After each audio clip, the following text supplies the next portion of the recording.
The future of Kobbie Mainoo at Man United is in jeopardy. Let's not beat around the bush. Let's not be pedantic about who you want to believe. I don't believe that guy. I don't believe this guy. I don't believe... No. All the big reports are saying there is an issue. The manager, by not picking Kobbie Mainoo, is showing us there's an issue. Wake up and smell the coffee. I'm not saying he's definitely going to leave, but this notion that Kobbie Mainoo is not even considering leaving Man United and considering his position in a World Cup year when the guys played in the Euros final and our manager doesn't want to give him a minute over Ugarte, Casemiro, or even Mason Mount, then you have to understand that there's trouble. And according to reports today from The Athletic, which last time I checked is quite credible, from Andy Mitten, which last time I checked was quite credible. Shout out to Alex Crook. He said it from the day or so ago. Kobbie Mainoo is considering his options. Now, his options might be vast or they might be very, very limited. But nonetheless, he's considering. And if we're not careful, this manager is going to drive Kobbie Mainoo out of this club. And maybe you're okay with that. I'm not. I'm certainly not. And I know it's not about one player, but the way he's being sort of overlooked for a system that isn't working to the biggest point is the biggest problem for me. Smash a like on the video. Super chat this early says we should not be selling Kobbie. End of.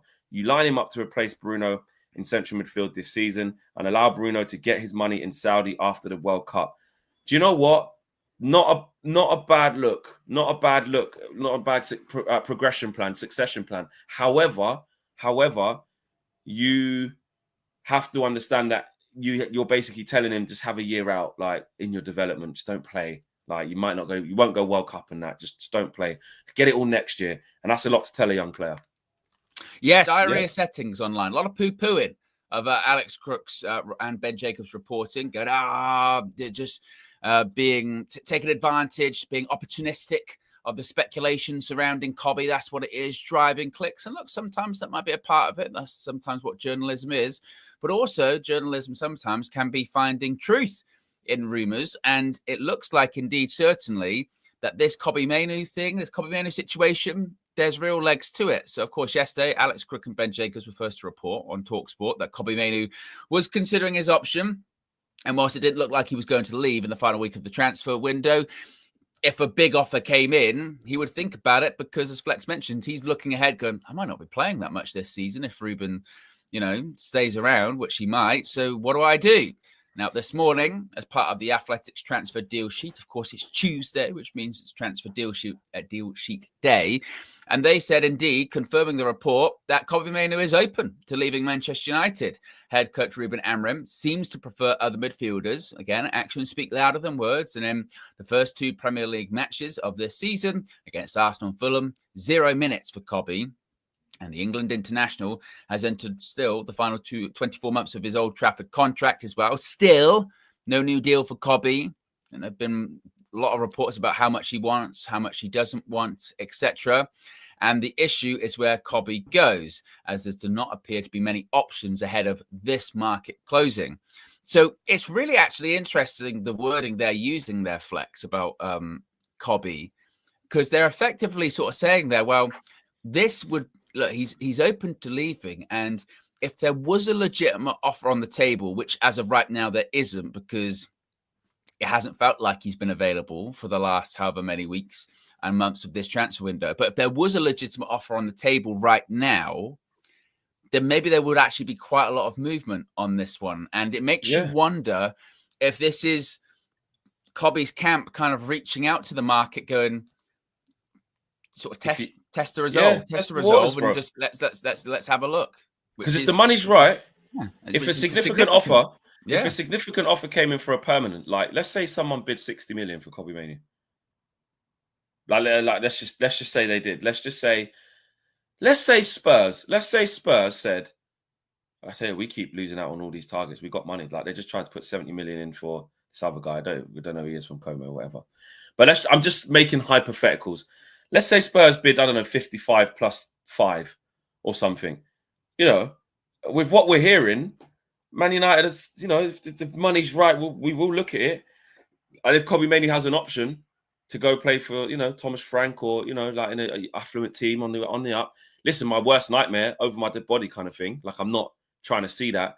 But I'm not like... Owen's gone. He's gone. He is gone. Is it Owen special? Am I still here? I'm still here. It's an Owen special. That's fine. Okay, so yeah, I'll be that's back. fine. I'll be back. You'll be back. I'll carry on. But yeah, I think if the right type of money comes in, you can't 100% rule out that won't happen. The loan situation is a bit different because I think Kobe, if he got the right offer, like imagine Dortmund offered him to go on loan for a year, or I don't know, AC Milan, or just someone decent can go and play at least, because he's just going to be more like, I'll take the temporary thing, I'll just go for a year, I'll go play football, try and get in this World Cup top squad, play in the midfield free, reignite something a bit fresh. Don't definitely want to leave United, but I just need to be playing football. I'm 20, I want to get going. I'm actually injury free now. I need to get going, and I ain't going to play under him. So, you know, or even, I know, listen, West Ham might go down, but you know, the other teams in the league, someone like Brighton, say, oh, we'll take him on loan for a year, or you just don't. These things start to happen, but you said people start to try. Now, listen, if you're asking me what do I think's going to happen, I don't think Kobbie Mainoo leaves. I don't think Kobbie on loan and certainly not permanent. And I think it does have a lot to do with timing. It's the last week of the window as well. And I do think that you have to look at the other side. If you look at how long he's got left on his contract, he's got till 27, and we've got the option for another year as well. So he's got 3 years left, essentially, including the option. That's a hell of a lot of time to, you know, for a young. That is where when people, and it's big up to James, I know he's very much in this camp, which is like, listen, I know we all want this kid to play, but we're doing kind of way too much right now.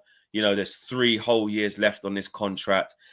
He's so young. It's so early. And you've been saying that a lot as well. However, although you have been saying that, this has reared up more and like has become a legitimate thing whereby, because he's actually not getting any minutes. So he is sort of looking at it, and now it's been confirmed by the top dons. Like, no, he is actually open to leaving if the conditions were right, if things were met. He's not really going to agitate and angle. I don't think he's that sort of player, especially this early in his career. But that frustration is only going to end one way. And especially when we're not winning football matches, which, all right, cool, it's only 2 games.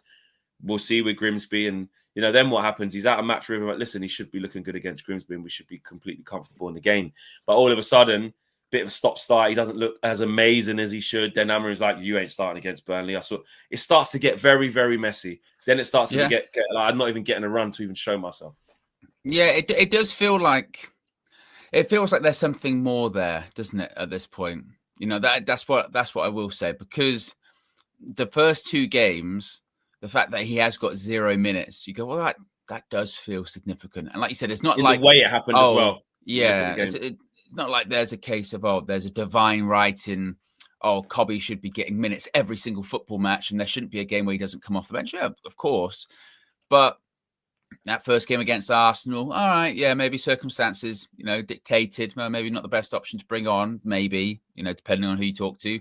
But like at Fulham at the weekend when it's 1-1 and Kobbie can create something and Kobbie has scored late goals, that is when we sort of go, well, that feels a bit weird, doesn't it? That he can't get minutes on there. And naturally, people around him, Kobbie himself, they would start looking at the window shut and going, is that going to be it for me this whole season then? Am I just going to be on the bench all season? Am I going to be getting 0 minutes? Because there's one thing to be a bench player, and then there's another thing to be a bench player that doesn't come on.